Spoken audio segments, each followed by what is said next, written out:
F-I-S-T, com o Sylvester Stallone, antes dele ser o Rambo, antes dele ser o Rock. Ou então peçam um filme chamado Hoffa, H-O-F-F-A, com Jack Nicholson. Os dois filmes tratam do mesmo problema. O que os caminhoneiros fizeram nos Estados Unidos na década de 60. O presidente do Sindicato dos Caminhoneiros da América do Norte, dos transportadores de de carga, o Jimmy Hoffa, um dia à noite foi buscado em casa por 4 pessoas e nunca mais se ouviu falar dele, nem o rastro, nem o cheiro. Provavelmente está sepultado em um pilar de ponte que estivesse sendo concretado naquele momento ali em Nova York. E lá nos Estados Unidos inteiro dizem que foi o Kennedy quem mandou matá-lo, porque não aguentava mais o que os caminhoneiros estavam fazendo com o governo americano. Assistam o filme, tem 50 anos esse filme. E eu já dizia para os meus alunos então, o dia que os caminhoneiros do Brasil descobrirem isso.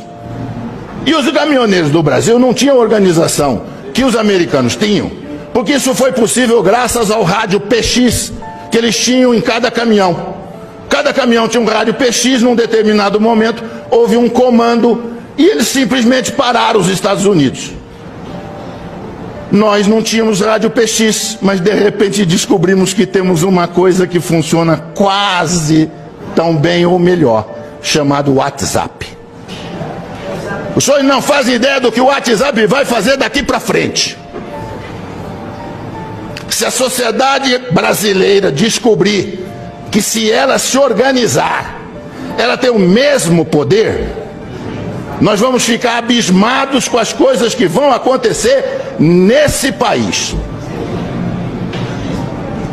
Eu estava nos Estados Unidos em 1976, estudando, e eu frequentava um supermercado que ficava pertinho do apartamento onde eu morava. E lá eu comprava café brasileiro, café cacique. Pois um dia eu cheguei no supermercado, havia uma placa na prateleira onde estava o café, cheio de latinha de café cacique, e a placa dizia assim: não compre café brasileiro. E eu fiquei surpreso, eu falei, se o proprietário não quer vender café brasileiro, é só tirar da prateleira. E aí eu fiquei sabendo que era uma entidade de organização civil, de defesa dos trabalhadores da indústria de calçado dos Estados Unidos, de calçado, que tinham colocado aqueles cartazes em todos os supermercados nos Estados Unidos. E aí procurei saber junto ao meu professor na escola o que estava acontecendo, e ele disse: o sapato brasileiro está entrando nos Estados Unidos a um preço muito baixo e está tirando emprego dos trabalhadores americanos. E nós suspeitamos que é o governo brasileiro que está isentando de impostos os calçados. Por isso que eles estão chegando aqui a esse preço aviltante. E o sapato é melhor do que o nosso, veio demais e nós estamos perdendo emprego.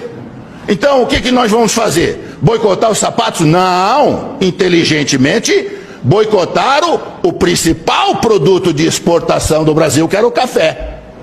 E puseram a tabuleta: não compre café brasileiro. Aí perguntei ao professor, mas por que o dono do supermercado deixa colocar no supermercado dele um cartaz desse que prejudica ele? Ele disse: porque se ele não deixar, eles vão boicotar o supermercado inteiro. Eles vão ficar na porta do supermercado com placas avisando que ali tem gente contra os interesses dos trabalhadores americanos. Isso chama-se organização da sociedade civil. A Coca-Cola mudou nos Estados Unidos a fórmula da Coca-Cola, botando um pouco mais de açúcar na fórmula. Surgiu uma coisa que ninguém sabia que existia: a Sociedade Americana dos Bebedores de Coca-Cola sabor tradicional. E boicotaram a Coca-Cola, que foi obrigada a recuar e voltar a fabricar Coca-Cola na fórmula antiga. Isso chama-se organização da sociedade civil. A hora que nós descobrimos isso aqui no Brasil, nós vamos ver o que vai acontecer aqui. Se nós tivéssemos aqui, ao invés de presidencialismo, parlamentarismo, o senhor sabe o que teria acontecido essa semana que passou? Tinha caído o governo. Na Itália, o primeiro-ministro foi escolhido há uma semana, já caiu. O governo cai no momento em que não tem o apoio do povo. A hora que o povo vai para a rua e o povo reivindica, e como os caminhoneiros fizeram sabiamente, sem violar a lei, os caminhoneiros não violaram a lei.